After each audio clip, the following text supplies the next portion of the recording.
खेसारी लाल यादव के सिर पर जो इस वक्त खतरा मंडरा रहा है उसके पीछे पवन सिंह का हाथ बताया जा रहा है। अब भाई खेसारी अगर कुछ भी करेंगे, यूँ कह ले कि खेसारी इस वक्त अगर छींकते भी हैं तो उसका कारण पवन सिंह ही हो सकते हैं।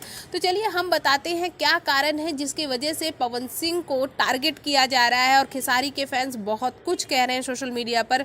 उसके पीछे कारण ये है कि ग्लोबल म्यूजिक जंक्शन के जो मालिक हैं वो है राजकुमार सिंह। अब आप समझ सकते हैं राजकुमार सिंह हैं तो पवन सिंह से क्या रिश्ता होगा, नहीं रिश्ता है भी तो रिश्ता बना लिया जाएगा। अब किन कारणों की वजह से ग्लोबल म्यूजिक जंक्शन वाले को लोग ये कह रहे हैं कि वो पवन सिंह के इशारे पर काम कर रहे हैं। यहाँ ग्लोबल म्यूजिक जंक्शन और पवन सिंह में संबंध बताया जा रहा है। खैर इस पर हम बाद में आएंगे, हम मेन मुद्दे पर आते हैं। एक्चुअली ग्लोबल म्यूजिक जंक्शन से खेसारी का एक करार हुआ था। ये करार 2 सालों का था और इसके लिए ग्लोबल म्यूजिक जंक्शन ने जब ये करार किया था, जब ये कॉन्ट्रैक्ट किया था तो 2 करोड़ रुपए खेसारी लाल यादव को बतौर कॉन्ट्रैक्ट साइन उन्होंने दे दिया था और ये कहा था कि 2 साल के अंदर उनकी और बाकी रकम चुकाई जाएगी।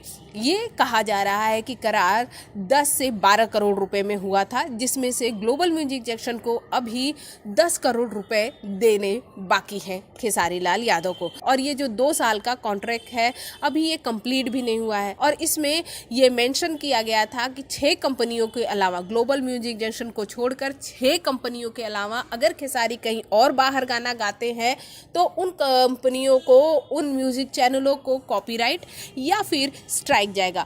वो 6 कंपनियां ये थी, पहली तो विंध्यवासिनी, दूसरी आदिशक्ति, तीसरी हम भोजपुरी, चौथी स्पीड रिकॉर्ड भोजपुरी, 5वीं खेसारी म्यूजिक वर्ल्ड और छठी SRK म्यूजिक। यानी ये 6 कंपनियों को छोड़कर अगर Khesari Lal Yadav global music junction के अलावा कहीं गाना गाते हैं तो उस पर स्ट्राइक या फिर कॉपीराइट जाएगा। वो कॉपीराइट और स्ट्राइक कौन लगाएगा? Global music junction.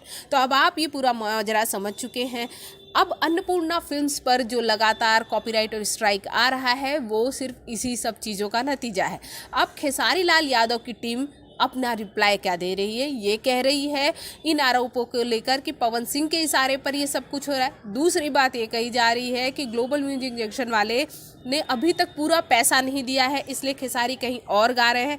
तीसरा जो रीज़न दिया जा रहा है वो ये दिया जा रहा है कि 40 लाख का अब तक का नुकसान हो चुका है खेसारी लाल यादव को और इसकी सबसे बड़ी वजह है ग्लोबल म्यूजिक जंक्शन का जो कॉन्ट्रैक्ट। अब आप इन सब चीज़ों को लेकर मीडिया में खेसारी की तरफ से बहुत सारी अफवाहें फैलाई जा रही हैं। खेसारी की जो टीम मेंबर हैं वो लगातार कई अफवाहें फैला रहे हैं और उन अफवाहों में एक अफवाह ये भी है पवन सिंह के इशारे पर ये सब कुछ हो रहा है, नहीं तो ये सब कुछ होता ही नहीं। आप क्या कहेंगे? हमारे कमेंट बॉक्स में कमेंट कीजिए, साथ ही हमारे चैनल को सब्सक्राइब करना बिल्कुल ना भूलिए।